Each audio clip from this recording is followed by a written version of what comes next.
Trilhas da Democracia dá continuidade à série sobre os aparelhos repressivos do Estado ditatorial brasileiro, criado em 1964, recebendo a historiadora, professora da Universidade do Estado de Santa Catarina, autora do livro No Centro da Engrenagem, os interrogatórios na Operação Bandeirante no DOI de São Paulo, 1969-1975, que foi publicado em 2012 como resultado da tese de doutorado defendida na Universidade de São Paulo, e que foi premiado, um dos livros premiados, no prêmio Memórias Reveladas do Arquivo Nacional.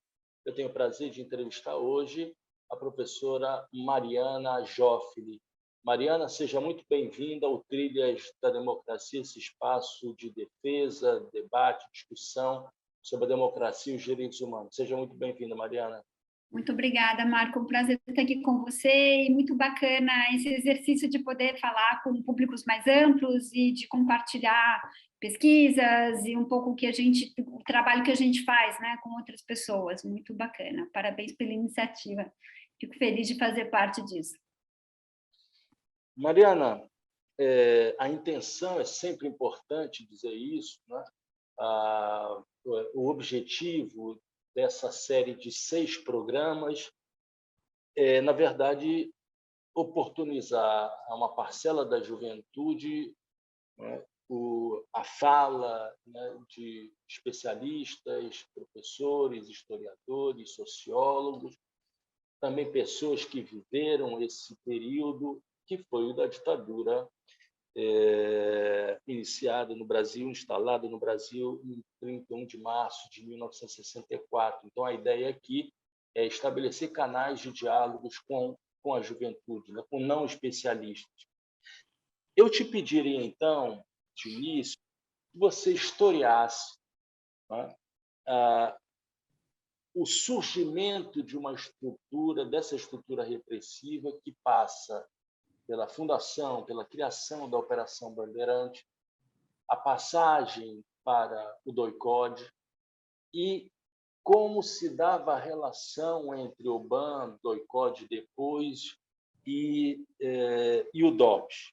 Em suma, como é que se construiu essa estrutura que se voltava contra aqueles que resistiram, lutaram contra a ditadura, principalmente reunido, agrupado em organizações de esquerda que seguiram pelo caminho da luta armada. Por favor, Mariana.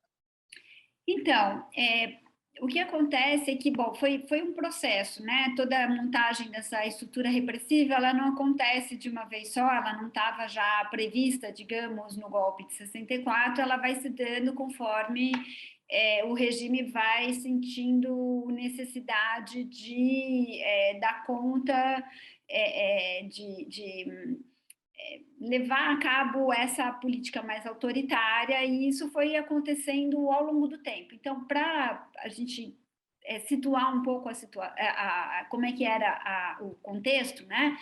Antes mesmo do golpe de 64, a gente já tinha, além de toda a estrutura da segurança pública, né, das polícias, já tinha esse órgão de polícia política, que eram os departamentos de ordem política e social, os DOPS, né, que são estruturas criadas lá na década de 20, década de 30, e vai depender do estado, porque eram estruturas subordinadas à Secretaria de Segurança Pública de cada estado, né?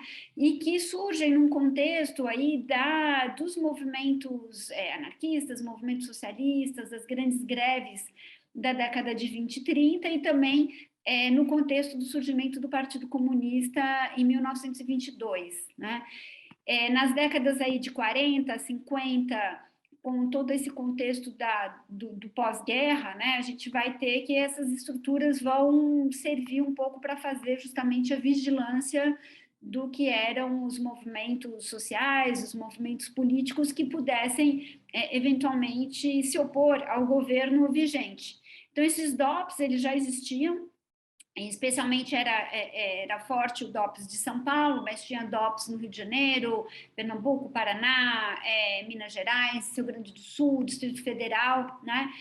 E esses órgãos, então, depois do golpe de 64, vão ser, no início, as principais referências da repressão política, né?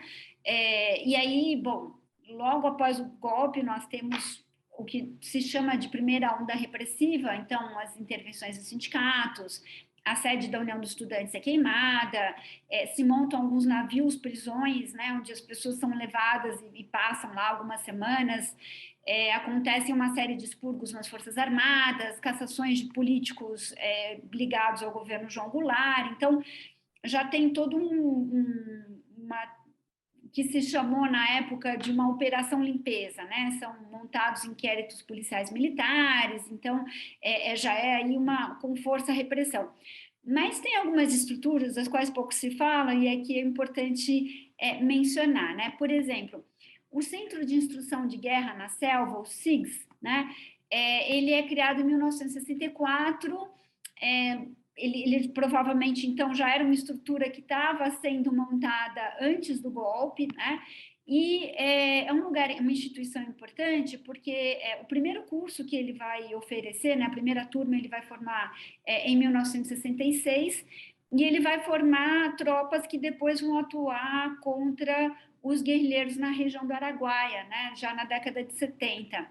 E esse órgão é importante também porque ele recebe, em 73, um personagem muito importante desse mundo da guerra antirrevolucionária, que é o francês Paul Aucerès, que é uma figura que ficou importante justamente porque ele contribuiu a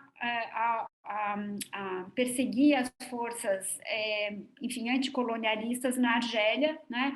Então ele é um representante desse poder colonial francês e que veio justamente para o Brasil para ser instrutor. Ele, inclusive, também havia sido instrutor nos Estados Unidos. Então, o SIGS é essa estrutura que também vai formar mais tarde alguns militares de regiões vizinhas que também vão atuar nas ditaduras, nas repressões políticas das ditaduras dos países vizinhos, né? Notadamente os chilenos. É importante, Mariana, você chamar atenção para, digamos, para essa influência francesa, né, na construção desses aparelhos repressivos, o que se costuma, desse público de não especialistas, se costuma pensar apenas na influência do imperialismo estadunidense, da Escola das Américas, etc., que tiveram um papel muito importante na construção da doutrina de segurança nacional, etc.,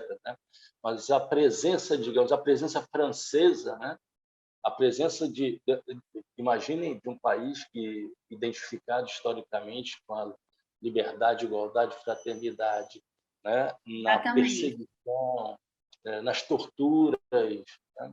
Impostas ao povo argelino no Brasil, digamos, não teve a mesma divulgação e até mesmo dentro dos setores de esquerda. É verdade, e é uma influência muito importante porque justamente, bom, eles vão desenvolver durante essas guerras de independência das colônias francesas, né? Eles vão desenvolver essa doutrina militar ou essa estratégia militar, que é uma estratégia que foi muito utilizada não apenas no Brasil, mas também na Argentina e no Chile, e que diz respeito a alguns elementos muito importantes, inclusive que os estadunidenses vão incorporar nas suas doutrinas, né, que tem a ver com a questão da coleta da informação, né? Então, um interrogatório de presos políticos ser central na obtenção das informações sobre as estruturas das esquerdas, né, justamente para eles poderem desmantelar essas organizações da esquerda armada, né, nessa lógica de que esses militantes, no caso, sejam militantes de esquerda, sejam militantes independentistas, como era no caso da Argélia, né? Eles eram vistos, então, como um inimigo interno, né? Como se eles fizessem parte de uma espécie de um exército inimigo, mas que não é um exército fardado, não é um exército facilmente reconhecível, porque é um exército que se disfarça entre os civis, né? Que se veste como civil, e que justamente se espalha na população. Então, eles vão montar toda uma estratégia repressiva que é de controle dessa população, né? E eles vão também usar uma série de estratégias que mimetizam um pouco a forma de atuação desses militantes de esquerda. Então, são militares que vão andar à paisana, vão andar com veículos não identificados como veículos militares ou policiais, né? Também vão se disfarçar na população, justamente para conseguir chegar na informação de quem são essas pessoas envolvidas nas organizações de esquerda, né?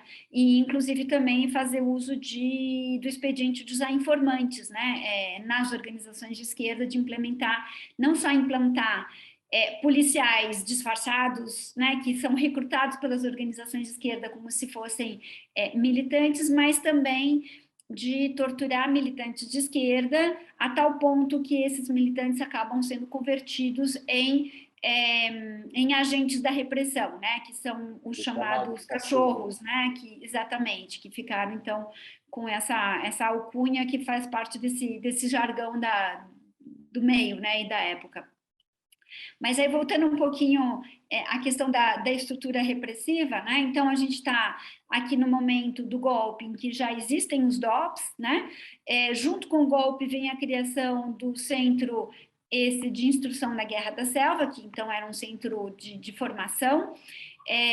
Logo em seguida temos também a famosa criação do Serviço Nacional de Informações, né? O SNI, que vai se tornar muito importante, porque para qualquer função pública que você fosse exercer, você tinha que ver se você tinha ou não ficha no SNI, né? Quer dizer, a questão dos seus antecedentes ideológicos ali como uma referência para a empregabilidade ou não das pessoas. E conforme o SNI, que era um serviço de informações, né, vai se expandindo já por volta de 67, você vai ter a criação de divisões de segurança e informações que eram ligadas aos ministérios civis e as assessorias de segurança e informações, as ASIs, que atuam no interior das universidades. Então, você tem ali um sistema bastante capilarizado de coleta de informações, tanto de cunho civil quanto militar, né?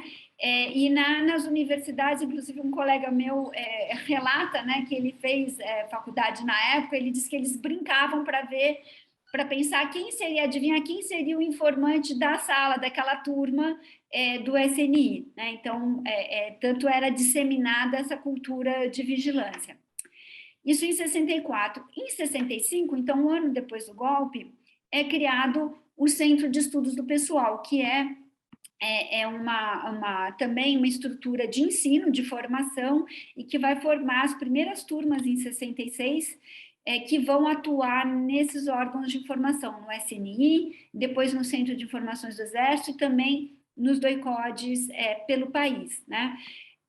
Nesse mesmo ano, em 65, a gente tem o ato institucional número 2, que é muito importante porque, a partir desse ato, os civis que são acusados de crime de segurança nacional passam a ser julgados por tribunais militares, né? Então, todo o sistema de justiça militar vai se ocupar também dos civis, né? Fazendo parte dessa estrutura repressiva.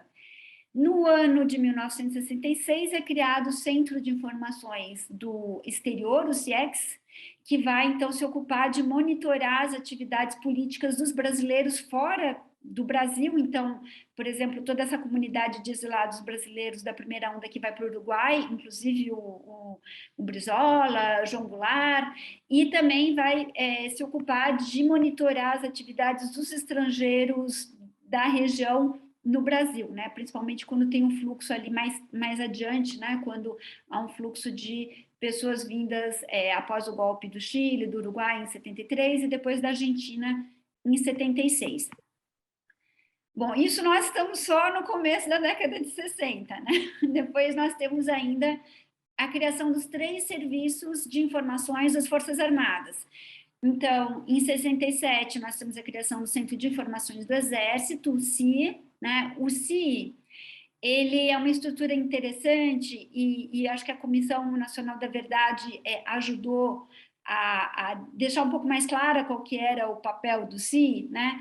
Porque a gente fala muito desse sistema do ICOD, Mas o Centro de Informações do Exército é uma estrutura, então, que ficou ali alojada no gabinete do ministro do Exército e era formado por um grupo de especialistas nessa área de informação, de repressão política, e que tinha autonomia para atuar em todo o país. Então, eles se ocuparam de várias das operações repressivas em estados diferentes, junto com a ajuda de estruturas locais, né?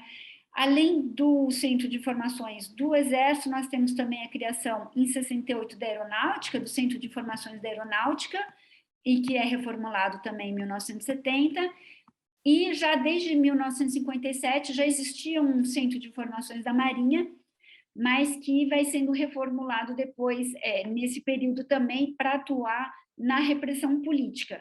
E já em 1971 vai se transformar no CENIMAR, e que vai também, enfim, deter pessoas, praticar torturas, né? E buscar também desmantelar as organizações da esquerda. E aí, depois, nós temos o famoso Ato Institucional número 5, no final de 1968, que também é um marco muito importante, porque acaba com habeas corpus e porque traz uma série de medidas repressivas e de aumento do poder executivo.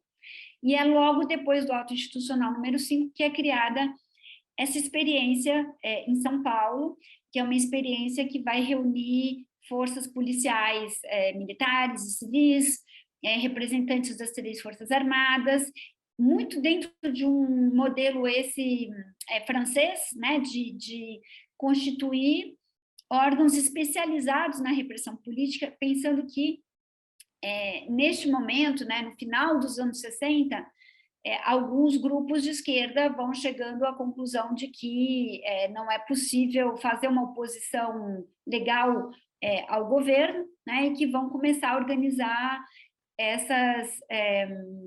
esses grupos de esquerda, alguns grupos de esquerda armada, alguns não, né, mas que vão, então, atuar em oposição à ditadura militar. Então, vão começar a organizar uma série de ações, como assaltos a bancos, né? Alguns panfletagens, em alguns casos, justiçamentos de algumas pessoas envolvidas, ou seja, assassinato, né, de algumas pessoas envolvidas no aparato repressivo.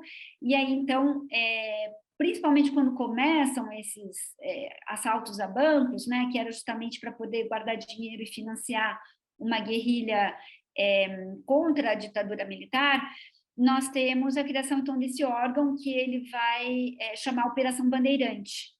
Ele chama operação porque ele era uma operação piloto, ele era uma experiência, né, de reunir num único órgão esses elementos, então, representantes das 3 forças militares, de todas as forças de segurança pública, do DOPS, do SNI. Para quê? Para ser um núcleo especializado em repressão política. E por que isso?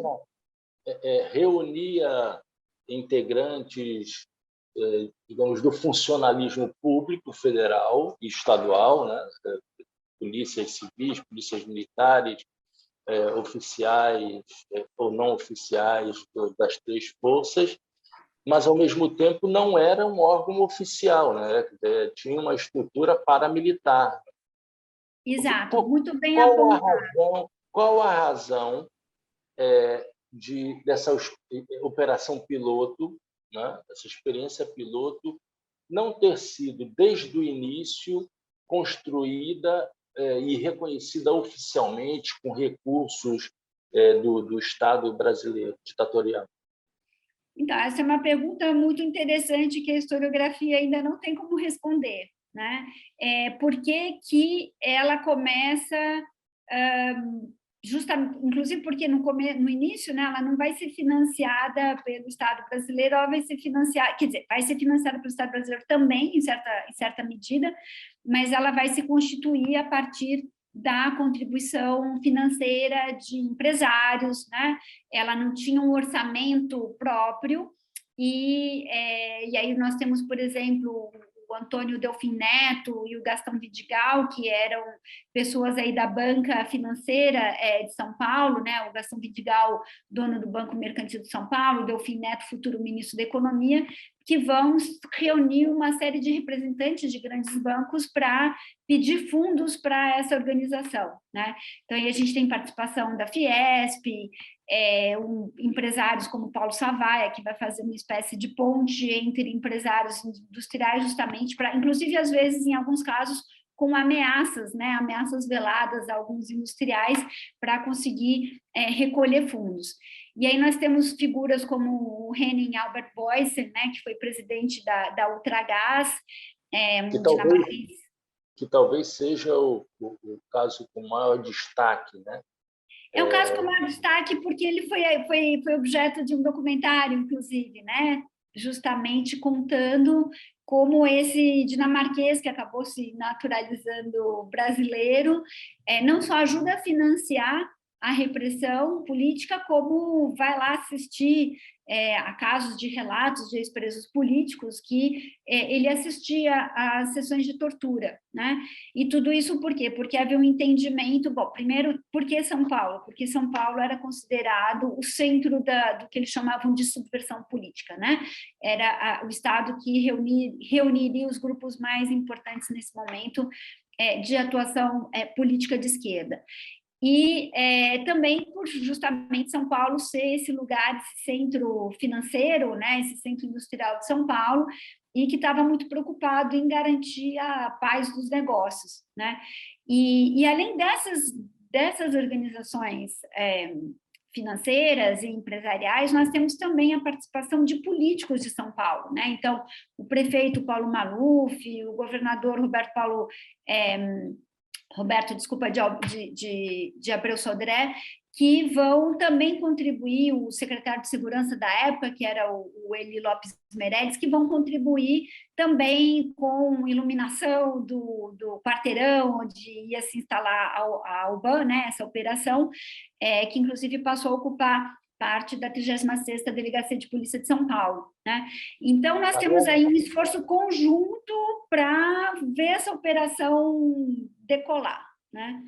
Mariana, foi construída toda uma narrativa, né, de que os órgãos de imprensa, os jornais foram censurados, né, no Brasil, de que os veículos de comunicação, o que se chama hoje de mídia corporativa, foi censurada, mas existem também inúmeros relatos de participação, de apoio de jornais às operações, né, policiais à época, operações de captura, de aprisionamento, que acabaram resultando na morte de militantes políticos, mas também de participação na UBAN, né, cedendo veículos. Né? Exatamente. A empresa Folha de São Paulo, em particular, né, ela é muito citada, não apenas porque cedia veículos para essas operações de sequestro, né, de militantes políticos, mas também porque publicava, acho que principalmente no Jornal da Tarde, né, esse é o trabalho da pesquisa da Beatriz Kuchnir, eles publicavam as versões que os órgãos repressivos davam do paradeiro de militantes políticos que haviam sido presos pela OBAN e que haviam sido assassinados sob tortura, né? E aí, então, eles falseavam as versões para não admitir que eles haviam torturado até a morte essas pessoas que haviam sido detidas, então, e que estavam em poder do Estado, e então eles falseavam as versões como fuga em tiroteio, tentativa de fuga, né? E, aliás, algo que depois se tornou também muito corriqueiro para pensar a repressão social, né? Quer dizer, hoje a gente vê muito essas versões fantasiosas, né? Para quando alguém é preso e é morto sob torturas, muitas vezes se dá uma outra versão. Então, o Jornal da Tarde publicava essas versões, né? Inclusive tinha essa piada de que era o jornal com a maior tiragem na sua redação, né? Porque justamente a presença de tiras, né? Que era a gíria para pensar os policiais, né? Pois é. Então sim, né? E outras empresas também que contribuíam com a alimentação. Então, foi realmente um esforço aí conjugado, né? Para a gente entender que esses setores aí das elites paulistanas estavam muito preocupadas com as organizações de esquerda e estavam dispostas a, de fato, contribuir para que elas fossem erradicadas, né? O que vai acontecer é que a Operação Bandeirante, então, ela vai funcionar mais ou menos um ano, e o Exército vai chegar à conclusão de que foi uma operação muito bem sucedida, né, porque ajudou a desmantelar uma série de organizações, e eles resolvem, então, incorporar essa experiência, aí sim, dentro da hierarquia do Exército, da hierarquia militar, né, aí sim com fundos, com verbas, orçamentos do Estado, né, para justamente manter essa estrutura, que era uma estrutura especializada em combate político, porque o combate político ele tinha uma série de particularidades em relação ao que era o trabalho da segurança pública, né? Era um outro perfil de pessoas que estavam envolvidas nas organizações da esquerda armada, né? Eram pessoas, inclusive, algumas que vinham de universidades, né? Que tinham um nível intelectual elevado e que agiam sob uma outra lógica, né? Então, que os policiais não estavam acostumados com essa outra lógica, que era uma lógica mais política. Então, eles tiveram que justamente tentar entender como é que funcionava essa outra estrutura, né? E aí, com isso, eles vão criar, já em 1970, os doicodes. Os doicodes são duas estruturas diferentes, né? A UBAN é como se fosse o doicode inteiro, tá? Ela tinha a coordenação de execução, que é o equivalente ao destacamento de operações de informações, que é o DOI, e ela tinha todo o resto da estrutura, que seria o equivalente aos Centros de Operação de Defesa Interna, que são os COD, né? Então, os COD, que são esses centros coordenativos, na verdade, coordenadores, na verdade, eram os estados maiores do Exército, estados maiores das diversas regiões militares, reunindo todos os representantes de todas as forças militares e policiais de cada área militar. E os DOIs eram os destacamentos onde as coisas aconteciam concretamente, né? Eram os órgãos repressivos por excelência, e que aí justamente se ocupavam em sequestrar as pessoas, torturá-las, obter informações, e com isso ir tentando entender como é que funcionavam as estruturas das organizações de esquerda para poder desmantelá-las. Então, Mariana, o programa piloto deu certo, né?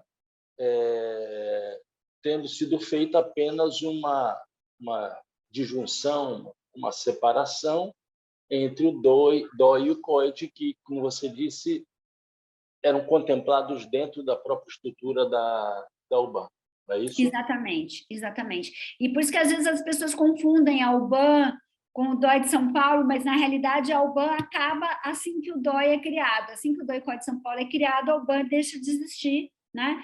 Porque ela, enfim, ela muda de nome, e também há uma reformulação, né? Uma reformulação no sentido de tornar o órgão repressivo mais robusto, né?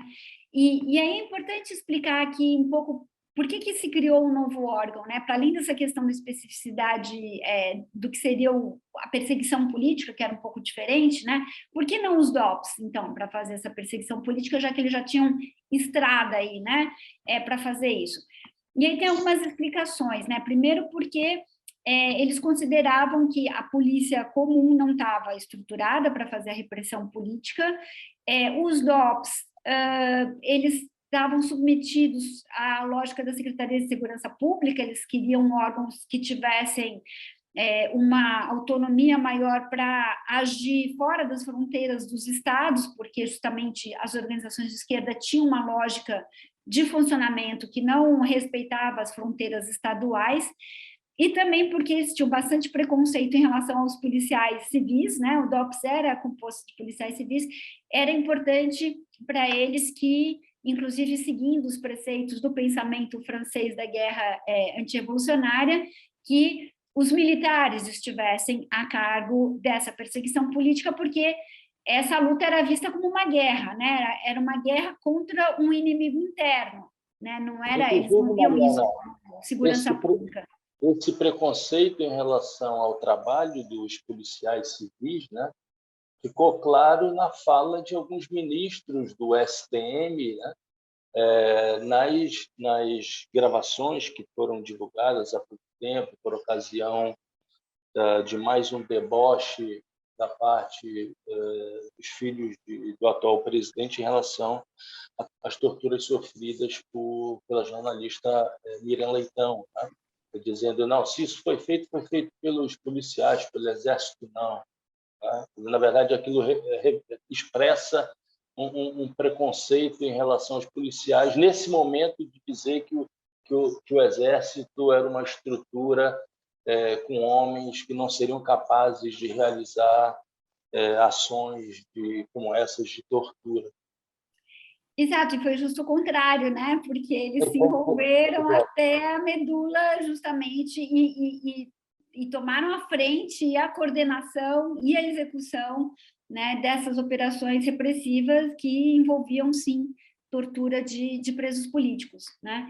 Então, e, claro, isso em conjunção com... Então, eles se aproveitam também de uma experiência que a Polícia Civil já tinha de torturar presos comuns há muito tempo, e que os próprios DOPS também tinham, né? Porque ali, desde o Estado Novo, também houve tortura de presos políticos, né? E então, havia já um certo acúmulo, digamos, de conhecimento nessa área de tortura, porque essa é uma questão muito importante. Tem os esquadrões da morte, exatamente. Que essa é uma questão muito importante que eu acho que as pessoas precisam entender, né? A tortura, ela não é um acidente, né? Ela não é uma coisa que acontece, ups, torturei, né? A tortura, ela pressupõe um preparo, ela pressupõe conhecimentos técnicos, porque você, se vai com muita força, você acaba matando a pessoa, né? E aí você não consegue obter a informação que você está buscando. E então é algo que demanda um preparo, demanda uma experiência, né? Demanda toda uma não é uma improvisação, né? Então demanda uma estrutura, não é algo que você faça assim de um dia para outro, né? Mariana, a propósito, né? Usando a expressão que foi escutada, ouvida pelo Frei Tito, né, antes de iniciada as suas sessões de tortura. A sucursal do inferno, né, vamos generalizar um pouco, da UBAN, estabelecendo uma relação de continuidade entre UBAN e DOI-CODE, né? A sucursal do inferno tinha um modus operandi, né, característico de como interrogar, de como torturar, de como escolher. É possível construir uma tipologia, né, da forma com que os interrogatórios eram levados a cabo? É sim. Eu já vou entrar nesse assunto, eu quero só explicar um pouquinho a relação do DOI-CODE com o DOPS, só para a gente fechar essa parte, as pessoas conseguirem entender um pouco a lógica, né? Então, a gente tinha ali o DOI-CODE, o DOI, né, que era responsável por sequestrar as pessoas, interrogava, tirava as informações, e já vou falar de como é que eram esses interrogatórios. E aí depois eles tiravam, então faziam as anotações, né, anotavam os interrogatórios, e depois, quando eles achavam que eles já tinham tido informação suficiente daquela pessoa, que, enfim, que ela já tinha dito tudo que ela tinha que dizer, eles mandavam a pessoa para o DOPS, né? No DOPS, a pessoa fazia novo interrogatório, mas dessa vez um interrogatório mais oficializado, e depois, se eles achassem que tinha material suficiente, eles ali encaminhavam para fazer um inquérito, e aí a pessoa poder ser processada pela justiça militar, né? Então, como é que era? Então, tinha essa divisão de tarefas, mais ou menos. Em alguns estados, acabou que não era o DOPS que fazia essa função cartorial, mas sim a Polícia Federal. E também é importante dizer que, enfim, a Justiça Militar fazia parte desse processo todo, porque ele era a ponta, né, desse processo. Como é que era essa questão dos interrogatórios, né? Bom, A primeira coisa é que você tinha equipes fazendo interrogatório 24 horas por dia, né? Então, as equipes montavam, eram funcionários que faziam plantão. Então, primeiro... Exatamente, que revezavam, né? Então, a gente tem alguns... bom, primeiro que o chefe da equipe de interrogatório costumava ser um oficial do Exército, né? Isso é importante, porque o chefe da equipe tinha um certo nível hierárquico, né? É importante dizer que algumas dessas pessoas que foram formar os DOIs tiveram algum tipo de preparo na escola, essa como, por exemplo, o Centro de Estudos do Pessoal, né?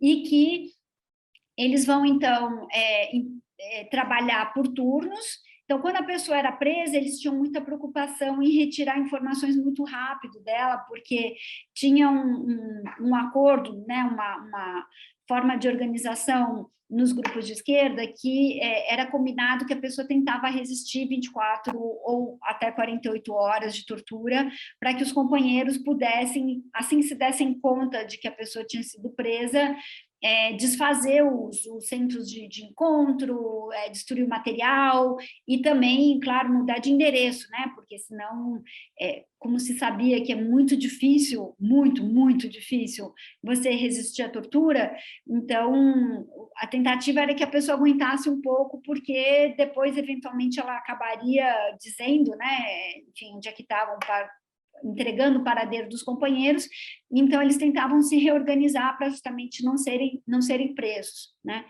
Mas, então, essa tortura, no primeiro momento, eles sabiam que eles tinham que agir rápidos, agir repressivos para tentar pegar informações enquanto elas ainda estavam quentes, né? Enquanto ainda era possível aproveitá-las.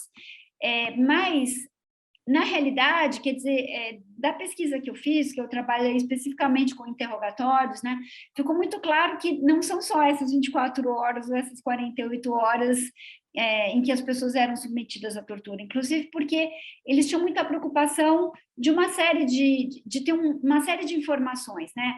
Então, essas informações mais imediatas, de onde é que estão seus companheiros, quem você conhece, onde é que é o aparelho, né? O aparelho era como eram chamados os locais de moradia dos militantes de esquerda ou locais de reunião, né? Você tem aí uma série de questões que eles precisavam entender, né? Então, a gente sabe aí, por exemplo, que eles se preocupavam em entender, em reconstituir o organograma das organizações, então, quais eram os diversos setores da organização de esquerda. Você está dizendo, existiam objetivos imediatos, preocupações imediatas dos órgãos de repressão, e por isso as torturas tinham que ser iniciadas o quanto antes, né? Nas primeiras 24 horas, quando na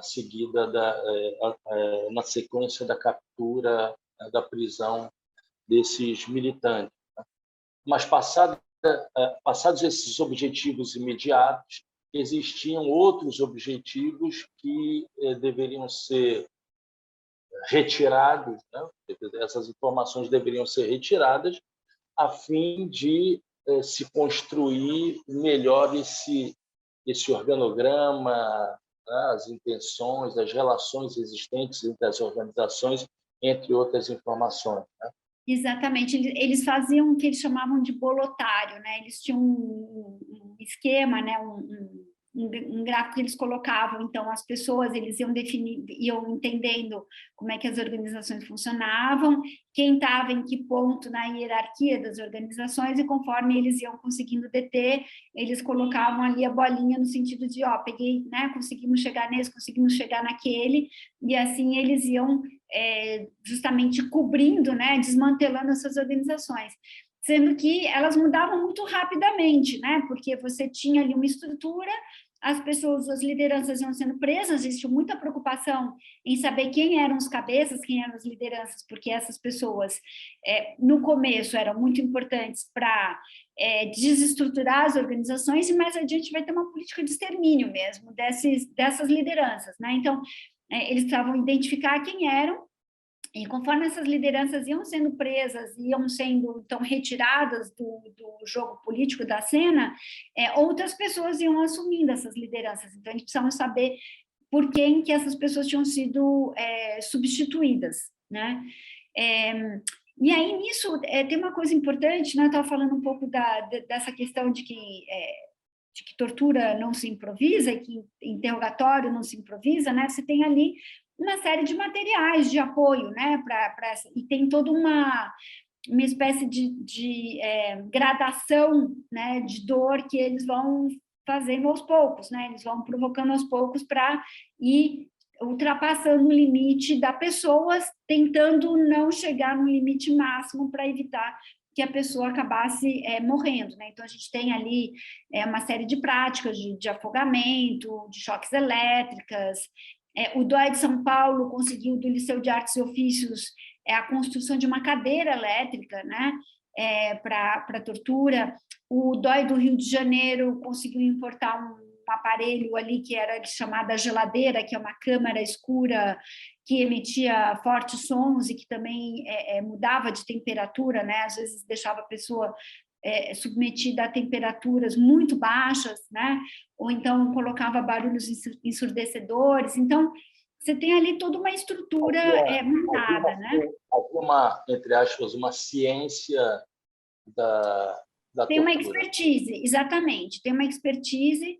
E é importante dizer também que, para além de toda essa estrutura dos DOIs, né, e dessa parceria com o DOPS, bom, primeiro que, às vezes, as pessoas eram torturadas nos DOPS também, né, e também em várias outras unidades militares, em delegacias de polícia, porque essa estrutura aqui que eu estou descrevendo, ela tem muito a ver com São Paulo, um tanto com Rio de Janeiro e alguns grandes centros, né, Recife,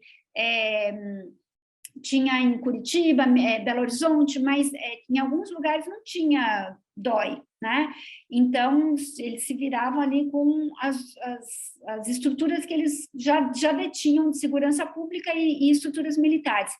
E tinha também todo um aparato de centros clandestinos, né? Inclusive operados tanto pelos DOIs quanto pelo Centro de Informações do Exército, quanto ainda pelo DOPS e, às vezes, em conjunto, né, de mais de um órgão repressivo. Então, para além desses... Como, por exemplo, talvez tenha sido a mais trágica de todas, a Casa da Morte em Petrópolis. A Casa da Morte de Petrópolis, exato, e da qual nós só temos conhecimento porque uma ex-presa política, Inês Etienne Romeu, gostaria de fazer uma homenagem a ela, uma mulher de fibra, uma mulher de uma coragem incrível, denunciou a existência dessa casa, né? Então, como essa, tinha outros lugares também.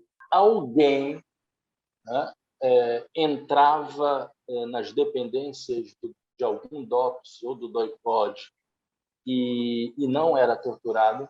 Existem relatos de pessoas que caíram, militantes que caíram e que foram interrogados sem o uso da tortura. Então, a questão do uso da tortura vai depender muito de como eles percebiam essa pessoa detida, né? Quer dizer, se essa pessoa que estava detida era alguém que eles achavam que tinha informações sobre a organização, se era uma pessoa que eles achavam que tinha algum nível hierárquico na organização, certamente ela seria extremamente torturada. Pode ter havido um caso ou outro da pessoa não ter sido torturada fisicamente, mas sem tortura, pelo menos psicológica, eu acho muito improvável, né? Porque, inclusive, as pessoas eram levadas para lá. Quando a pessoa era detida pelo DOI, ela estava detida ali porque havia suspeitas de que ela, de alguma forma, participava ou que ela detinha alguma informação, porque senão não teria cabimento você levar essa pessoa para esse lugar, até porque era um lugar que, embora tivesse dentro da estrutura hierárquica do Exército, então, portanto, dentro da estrutura oficial, a existência não era uma existência, como é que eu vou dizer, totalmente aberta, né? Não era um lugar que as pessoas pudessem entrar e sair, por exemplo, sem autorização, né? Então, era um acesso controlado, né, aos locais. E nem que você pudesse procurar o endereço, o telefone no catálogo telefônico, né? Não estava, assim, à disposição, não. E aí, claro, né, isso também vai depender, e aí a intensidade e tudo mais dos interrogatórios vai depender do quanto eles achavam que essa pessoa era enfim, detinha ou não detinha informações, né? Se ela era um militante de base, se era uma liderança, se era uma pessoa que era apoio da organização, né? Então, você tem níveis aí diferentes, e, claro, quanto mais a pessoa soubesse, mais, ou quanto mais eles achassem que a pessoa soubesse, mais eles torturariam a pessoa para tirar todas as informações possíveis e imagináveis. Porque essa é uma questão, né? Eles não tinham como saber o que a pessoa sabia ou não sabia, né? Então, é um trabalho aí justamente de tentando adivinhar e tentando entender qual era o lugar que essa pessoa ocupava na estrutura da organização de esquerda. Mariana, o nosso programa está chegando ao fim, mas eu gostaria de fazer duas perguntas que têm um encadeamento. A primeira, quando essa estrutura deixa de funcionar? Né? A estrutura do DOI-CODE, a estrutura do DOPS, né? Para essa finalidade política, né? De perseguição aos partidos e organizações de esquerda, ou então de pessoas da sociedade civil, né? Que representassem algum tipo de senso crítico, né? Aos governos ditatoriais. E a segunda é se essa estrutura permanece latente, né? Se toda essa estrutura que você começou a narrar, desde as suas protoformas, né? Lá nos anos 20, nos anos 30, né? Essa estrutura continua latente. Perguntando de uma outra maneira, né? A ossatura dessa estrutura ainda existe, né? E poderia ser colocada em funcionamento, poderia ganhar carne com muita dificuldade na atualidade? Pois é, bom, primeiro a questão de quando que ela vai sendo desmantelada, né?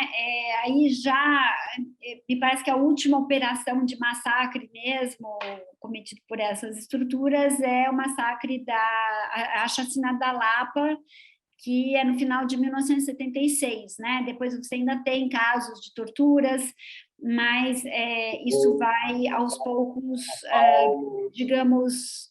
São Paulo, um grupo do Partido Comunista do Brasil, onde morreu... Exatamente. Exatamente, mas aí depois disso, aos poucos, né, ainda que tenha tido ainda casos de tortura e de prisões, mas digamos que esse faz parte do ápice, né, esse último massacre faria parte do ápice da atuação dessas organizações.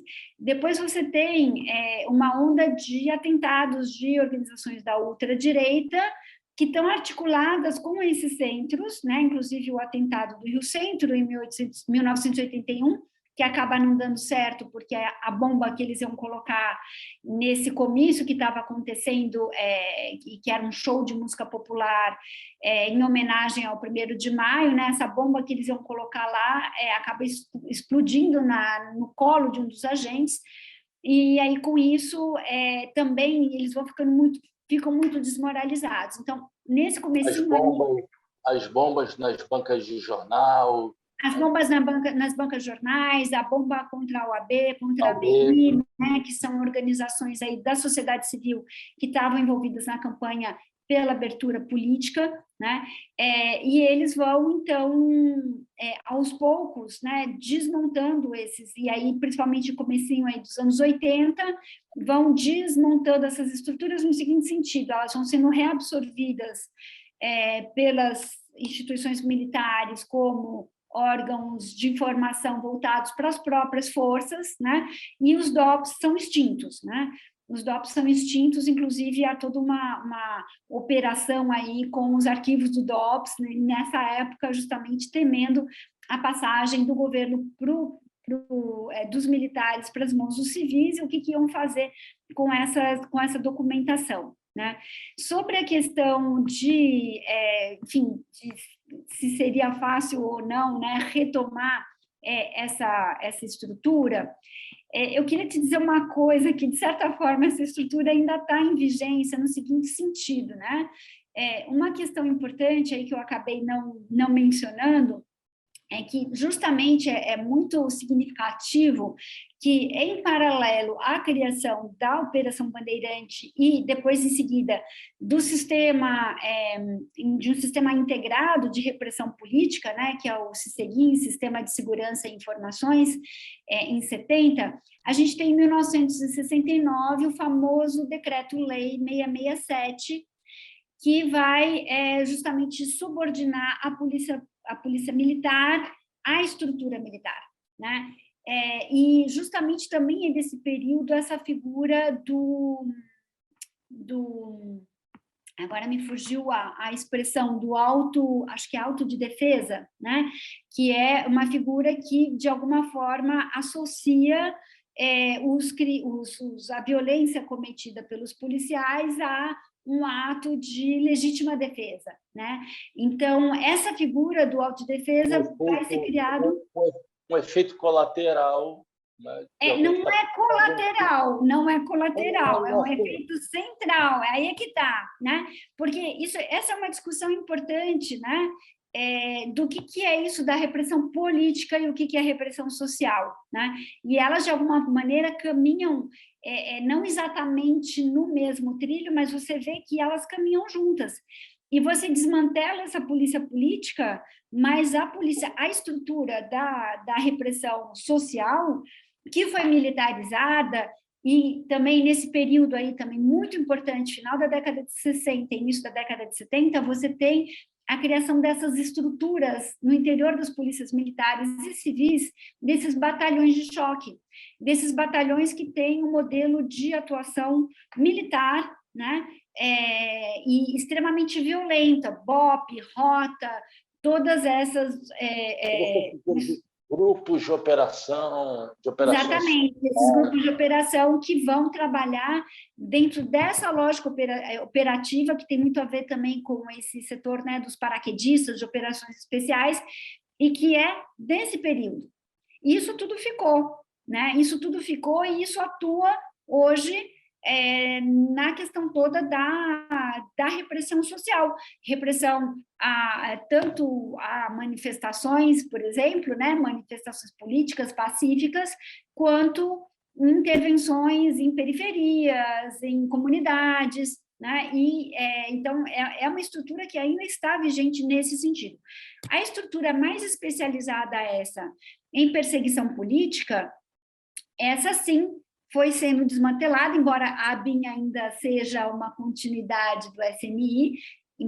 Também é verdade que, enfim, todos os países têm um serviço de informações, né?